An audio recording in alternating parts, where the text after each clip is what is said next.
तब तक लड़ना मत छोड़ो जब तक अपनी तय की हुई जगह न पहुंच जाओ। अद्वितीय हो तुम। जिंदगी में एक लक्ष्य रखो, लगातार ज्ञान प्राप्त करो, कड़ी मेहनत करो और महान जीवन को प्राप्त करने के लिए दृढ़ रहो। आज फ्रेंड्स, स्वागत है आपका फोकस ऑन एजुकेशन में। मैं एजुकेटर आप सबके लिए इंपॉर्टेंट फैक्ट्स लाई हूँ जो कि आपके कॉम्पिटिटिव एग्जाम में हेल्प करेगा। क्या कुछ है खास, चलिए नजर डालते हैं। आज 16 अक्टूबर 2020 से फर्स्ट पॉइंट क्या है, इंडोनेशिया में किसे भारत का राजदूत नियुक्त किया गया। तो वो कौन बन गए, उन्हें वो है मनोज कुमार भारती को इंडोनेशिया में भारत का नया राजदूत बनाया गया। अगर इंडोनेशिया की कैपिटल पूछे तो क्या है, जकार्ता है। ये पॉइंट याद रखिएगा। नेक्स्ट पॉइंट क्या है, भारत नॉर्वे संयुक्त आयोग की कौन सी संस्करण का आयोजन किया गया। तो वो 6ठी संस्करण थी। भारत और नॉर्वे के बीच में ये जो संस्करण कराया जा रहा है, अगर पूछा जाए कि भारत की तरफ से कौन अध्यक्षता किया, ये पॉइंट याद रखिएगा। तो हमारे एक्सटर्नल अफेयर मिनिस्टर कौन है, एस जयशंकर के द्वारा ये किया गया। अगर पूछा जाए कि इस पे किस चीज पे फोकस किया गया, तो ब्लू इकोनॉमी के ऊपर फोकस किया गया। साथ ही साथ एमएसएमई, टूरिज्म, रिन्यूएबल एनर्जी और अदर जो सेक्टर्स हैं उस पे भी बातें की गई। ठीक है। अगर ये और ब्लू इकोनॉमी क्या होती है, तो ब्लू इकोनॉमी जितने हमारे ओशंस हैं, जितनी हमारी झील हैं, जो मैरीटाइम लाइफ है उसको प्रोटेक्ट करना, उस पर हम कितना अच्छा वर्क कर सकते हैं, इस पे बात की जाती है। तो यही है आपकी ब्लू इकोनॉमी। अगर पूछा जाए कि नॉर्वे की कैपिटल क्या है, तो ओस्लो है। और ओस्लो में ही आपकी जो नोबल पीस प्राइज है उसे दिया जाता है, ये पॉइंट याद रखिएगा। और अभी नोबल पीस प्राइज किसे दिया गया, तो आपके फूड प्रोग्राम को दिया गया, वर्ल्ड फूड प्रोग्राम को दिया गया। ठीक है।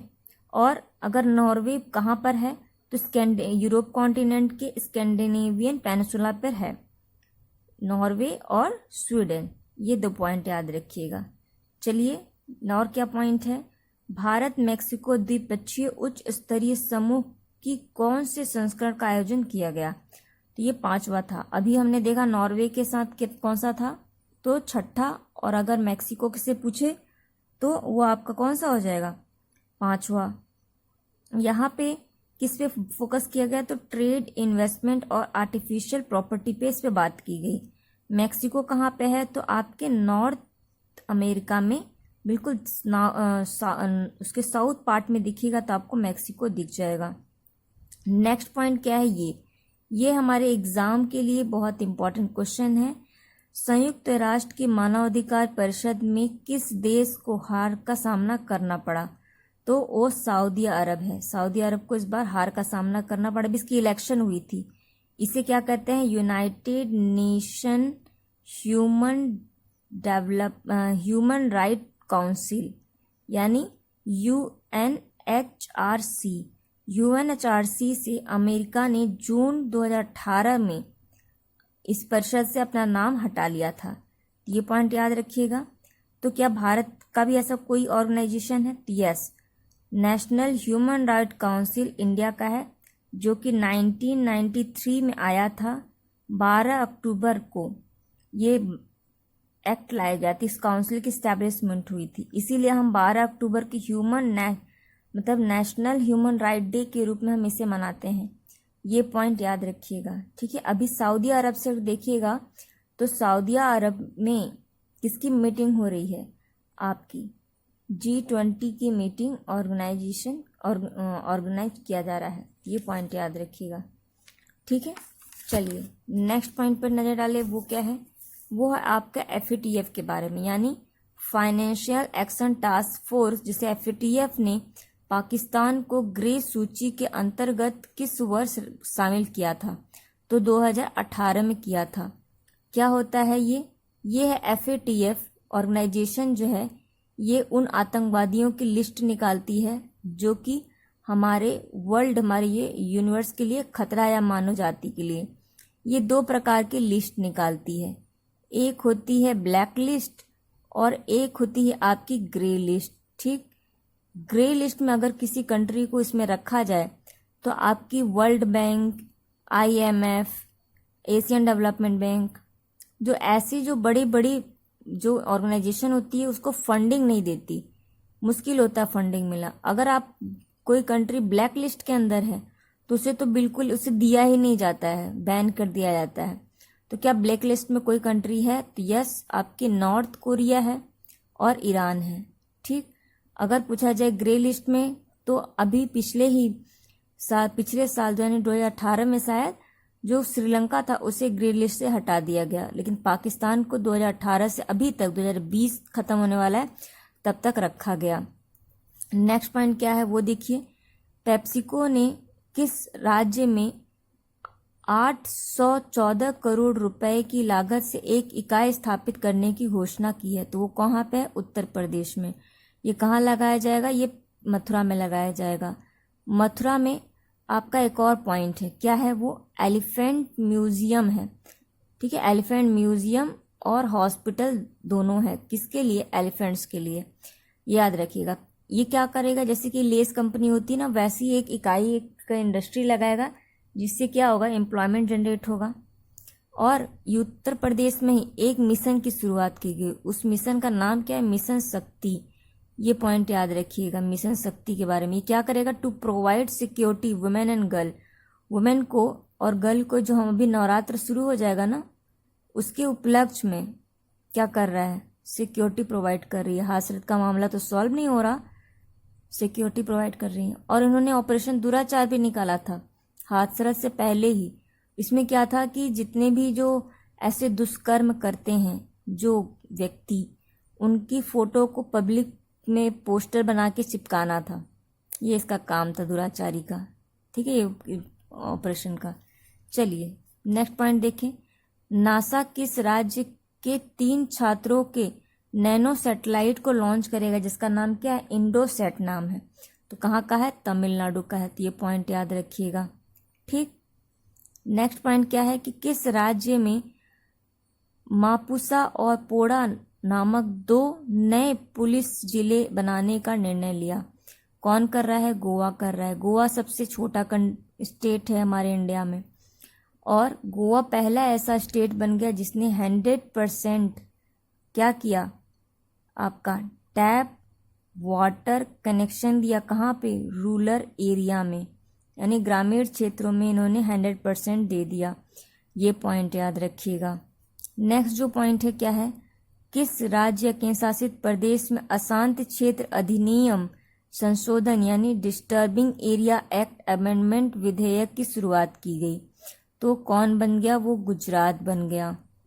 तो क्या गुजरात में ये पहली बार लाया गया? नहीं, ये इससे पहले यानी 1986 में ये अमेंडमेंट पहले ही अहमदाबाद में लाया गया था। इसमें अब संशोधन किया गया। क्या संशोधन किया गया? इसमें बोला गया कि यहाँ प्रॉब्लम क्या थी, पहले ये जानिए। प्रॉब्लम थी किसी एक पर्टिकुलर क्षेत्र में किसी पर्टिकुलर कम्युनिटी इकट्ठी हो रही थी, वहीं रहने बसने लग रही थी कॉलोनी बना के। तो ये गवर्नमेंट ने कहा, गुजरात गवर्नमेंट ने, हमें नहीं चाहिए, इसीलिए इन्होंने एक्ट लाया। अब क्या किया इन्होंने कि अगर आप कोई ज़मीन किसी एरिया में लेते हो तो आपको वहाँ के मजिस्ट्रेट को अपना एफिडेविट देना पड़ेगा, अपना डाटा देना पड़ेगा। ठीक है, क्या रीज़न है, क्यों ले रहे हो, इस तरह की बातें की गई है। ये मत जानिए, बस इतना जानिए ये अशांत क्षेत्र कहाँ पे आया। ठीक, कहाँ? गुजरात। गुजरात किस पे टॉप पर है ये फट से देख लीजिए। एक आपका कंपोजिट वाटर मैनेजमेंट में टॉप पर है, और फूड सेफ्टी इंडेक्स में टॉप पर है। ठीक, आपका और आपका रूफ सोलर रूफ इंस्टॉलमेंट में टॉप पर है। अभी आपका एक्सपोर्ट जो इंडेक्स निकला था, रेडी एक्सपोर्ट इंडेक्स निकला था ना, तो उसमें भी टॉप पर है। चलिए नेक्स्ट पॉइंट देखें, ये क्या है। इंटेल ने भारत के किस राज्य या केंद्र शासित प्रदेश के साथ मिलकर एक applied artificial intelligence research centre लगाया? ये इंपॉर्टेंट है। कहाँ पे? तेलंगाना में। नाम क्या है? INAI। ठीक, चलिए नेक्स्ट पॉइंट पे देखें, किस राज्य या केंद्र शासित प्रदेश में आयुष प्रणाली के लिए एक रीजनल रॉ ड्रग्स रिपोजिटरी का शुभारंभ किया गया? कहाँ पे? तमिलनाडु के चेन्नई में।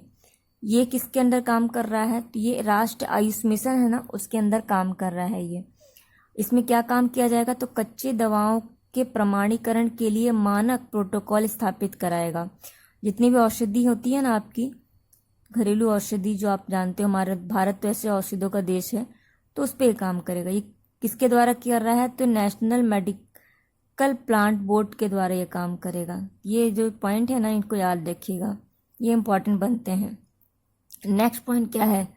किस राज्य द्वारा राष्ट्रीय रग्बी टीम खेल 2023 का प्रायोजित किया जाएगा? तो कौन करेगा?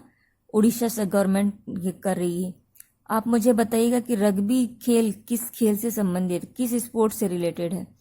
उड़ीसा गवर्नमेंट ने एक और काम किया, मिशन सुजल शुरू किया। आप जल से याद रखिएगा, लास्ट का वर्ड जल जो है, ये क्या कर रहा है? ये टैप वाटर कनेक्शन प्रोवाइड कराएगा। कहाँ, कब तक? 2022 तक। ये पॉइंट याद रखिएगा, ठीक है। जो टैप वाटर कनेक्शन जो है, ठीक है, वाटर कनेक्शन को प्रोवाइड कराने का लक्ष्य क्या है? 2024 है, लेकिन उड़ीसा कह रही है कि हम 2022 तक ही इसको कंप्लीट कर लेंगे। और अभी पायलट रूप में पुरी में और भुवनेश्वर में इस प्रोजेक्ट को शुरू किया गया। ये पॉइंट याद रखिएगा, ठीक है। चलिए, और क्या पॉइंट है उस पर भी जरा फट से नज़र डाल लें। ये है इम्पोर्टेंट, किस युद्ध सेवा मेडल से सम्मानित किया गया? तो किसे सम्मानित किया गया इससे? तो वो मिंटी अग्रवाल हैं। ये एक स्क्वाड्रन लीडर हैं सॉरी। इन्होंने क्या किया था? तो बाला जो एयर स्ट्राइक हुआ था ना, उसमें रडार को कंट्रोल करने का काम किनका था? मिंटी अग्रवाल का था, इसीलिए इन्हें ये अवार्ड दिया गया, ठीक है। अभी हमने 8 अक्टूबर को क्या मनाया? आपका इंडियन एयरफोर्स डे मनाया। ये याद रखिएगा। और ये कहाँ पे मनाया गया? तो गुजरात, यूपी के गाजियाबाद में हिंडन एयरपोर्ट पे, ठीक। चलिए नेक्स्ट पॉइंट पे देखें, किसे इंटरनेशनल राइटर ऑफ करेज 2020 सम्मानित किया गया? वो थे एमेनुअल एस रैट। ये कहाँ के? इरिट्रियन पोएट है, यानी इरिट्रिया के पोएट हैं। ये पॉइंट बन जाता है इम्पॉर्टेंट। चलिए नेक्स्ट पॉइंट पे देखें। ये सब फैक्ट्स हैं, आप जस्ट नॉलेज याद रखिए, जो इम्पोर्टेंट होगा मैं उसे बता दूंगी। क्या है फर्स्ट पॉइंट? ग्राम पंचायत ने इंटरनेट कनेक्शन के लिए भारत ब्रॉडबैंड निगम लिमिटेड यानी BBNL के निजी फार्म ह्यूजे के साथ अनुबंधन किया। तो ये किसके अंदर काम कर रहा है? भारत नेट प्रोग्राम जो है ना, उसी के अंदर ये काम करेगा। फिर है नेक्स्ट, अमेजन पे और उबर ने भारत में डिजिटल पेमेंट को बढ़ावा देने के लिए समझौता किया। फोन पे और बजाज एलायंस के साथ मिलकर कार और बाइक बीमा प्लान लॉन्च किया। फिर भारत पे ने 11 क्रिकेटर स्टार को अपना ब्रांड एम्बेसडर बनाया। तो ऐसा पहली बार हुआ। पहली बार क्या मतलब? ऐसा हुआ कि एक ही साथ भारत पे ने क्रिकेटर्स को ब्रांड एम्बेसडर ही बना दिया। नेक्स्ट है आपका क्या? एग्जिम बैंक ने गूगल पे के साथ मिलकर एक ACE क्रेडिट कार्ड लॉन्च किया। नेक्स्ट जो पॉइंट है ये इंपॉर्टेंट है। PM मोदी ने 75 एनिवर्सरी किसकी? FAO यानी फूड एंड एग्रीकल्चर अथॉरिटी, इसको अभी हमने देखा था, इसके अंदर जो वर्ल्ड फूड प्रोग्राम है उसको पीस प्राइज मिला। तो अभी हमने 16 अक्टूबर को वर्ल्ड फूड डे मनाया, 2009 से मना रहे हैं। अगर पूछा था FAO का फुल हेडक्वार्टर कहाँ है? रोम इटली में है। कब बनाया गया? 1945 में। इसी के उपलक्ष्य में मोदी जी ने 75 रुपए का सिक्का लॉन्च किया। 100 रुपये का भी सिक्का लॉन्च किया। किसके उपलक्ष्य में? सिंधिया जी के उपलक्ष्य में, जो राजसादी सिंधिया जी थी ना, उनके उपलक्ष्य में। इसमें 20वां जो जनरल कॉन्फ्रेंस हुआ था नवंबर 1979 में FAO का, उसमें हंगर को फोकस किया गया था। भारत भी ऐसा काम कर रहा है अपने राष्ट्रीय न्यूट्रिशन स्ट्रेटेजी के अंदर। और हमारे आर्टिकल जो है, हमारा कॉन्स्टिट्यूशन भी आर्टिकल 47 जो है वो बात करता है कि हमें अधिकार है न्यूट्रिशन फूड लेने का। इसी को ध्यान में रख के जो मिड डे मील चलता है वो भी इसी आर्टिकल के अंदर चलता है। अभी हम पोषण माह मनाए कब, सितंबर के महीने में। हमने सितंबर में क्या मनाया, पोषण माह बनाया। कब से, 1 से 7 के बीच में। अगर पोषण प्रोग्राम कब लॉन्च किया गया तो 18 में, कहाँ पे, राजस्थान के झुंझुनू में। इसमें गीत एक लॉन्च किया गया था, कौन लिखा था, जोशी जी ने। किसने गाया, आपका शंकर देवा ने। और इसे लॉन्च किसने किया था, हमारे वाइस प्रेसिडेंट वेंकैया नायडू द्वारा। अगर पूछा जाए कि वो भी वर्ल्ड फूड डे की थीम क्या रही इस बार की 2020 की, तो ग्रो न्यूट्रिशन सस्टेन टुगेदर, ठीक है। अगर पूछा जाए 2019 की क्या थीम थी, तो our action are our future healthy diet for a zero hunger world. अगर पूछा जाए कि SDG जो होती है यानी सस्टेनेबल डेवलपमेंट गोल, उसका जो सेकेंड, कितने हैं गोल, पूरे 17 है ना। 17 में जो दूसरा है गोल वो जीरो हंगर की बात करता है, जो 2030 तक इसके को कंप्लीट करना है।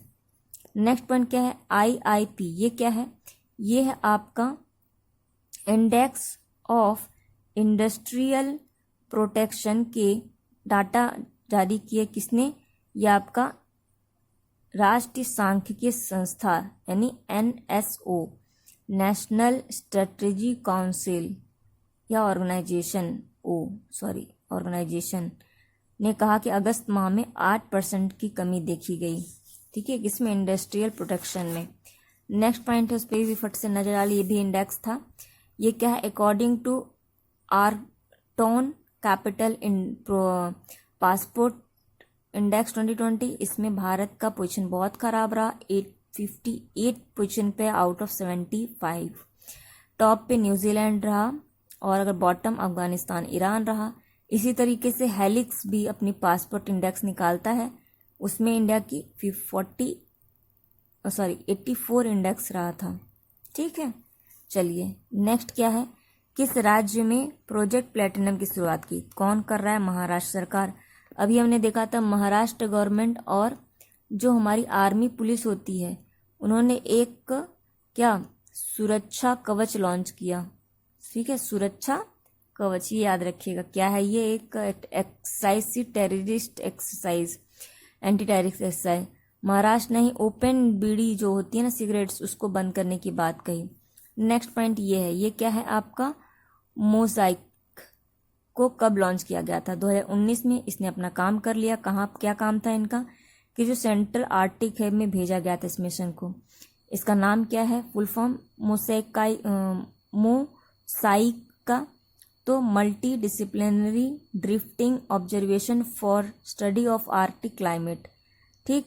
इसमें जो हमारा आर्कटिक सर्किल होती है ना, उसमें कितनी कंट्री आती, 8। मैंने प्रीवियस वीडियो में आपको ये बताया था आटो के बारे में, जब मैंने आपको जॉम्बी फायर के बारे में बताया था, ठीक, तब मैंने इस 8 कंट्री को डिस्कस किया था। तो अभी उन्होंने कहा, रिपोर्ट दी जब आए वहाँ से, तो उन्होंने कहा कि जो बाकी कॉन्टिनेंट है, यानी बाकी जो सर्कल्स हैं हमारे, चाहे वो इक्वेटर हो, चाहे वो कर्क हो, चाहे मकर हो, उन सब में उतना डिग्री नहीं बढ़ा है जितना आर्कटिक में बढ़ा। कितना बढ़ गया, 4 डिग्री बढ़ गई टेम्परेचर। आप जानते हो अगर टेम्परेचर बढ़ जाएगा तो उससे क्या होगा, बहुत ज़्यादा प्रॉब्लम्स क्रिएट हो जाएंगी। सारे में जो छोटी छोटी द्वीप से वो क्या हो जाएंगे, सबमरीन हो जाएंगी, ठीक। और इसमें एक शिप भेजा गया, उसका नाम क्या था, तो जर्मन शिप थी, पोलर स्ट्रेन नाम था। ये नाम याद रखिएगा, हो सके पूछिए आपसे, ठीक है। आर्कटिक ये जो कंट्री है उसे तो जरूर रखिएगा। चलिए ये ना लास्ट पॉइंट है, क्या है, रामा देवी चौधरी, जिनका दूसरा नाम क्या है, तो इसे हम उड़ीसा की माँ के नाम से जानते हैं। ये क्या थी, एक स्वतंत्रता सेनानी थी, ठीक है। अभी हमारे वाइस प्रेसिडेंट क्या कर रहे हैं, एक श्रृंखला उन्होंने निकाली है फेसबुक पे, जो कि जो ऐसे जो स्वतंत्रता सेनानी जिसने हम याद नहीं करते, उनके बारे में ये बताते हैं हमें। तो इसी के साथ इन्हीं में ही इन्होंने रमा देवी का नाम लिया, जो कि आपके बालासोर में चूदी नमक सत्याग्रह से जुड़ी थी, उनका नेतृत्व कर रही थी उड़ीसा में। और अगर नमक सत्याग्रह के बारे में जाने तो मार्च 2030 में लाए थे हमारे गांधी जी ने, महात्मा गांधी जी ने। कहाँ से, अहमदाबाद स्थित साबरमती आश्रम के दक्षिण गुजरात में नवसारी जिले दांडी से दांडी यात्रा शुरू की थी और नमक सत्याग्रह कानून, नमक जो कानून था उसको तोड़ा था। ये कुछ पॉइंट है जो इम्पोर्टेंट है। आई होप आपको ये वीडियो पसंद आ रहा होगा। इसे लाइक कीजिए, कमेंट कीजिए, शेयर कीजिए। Thank you aspirant.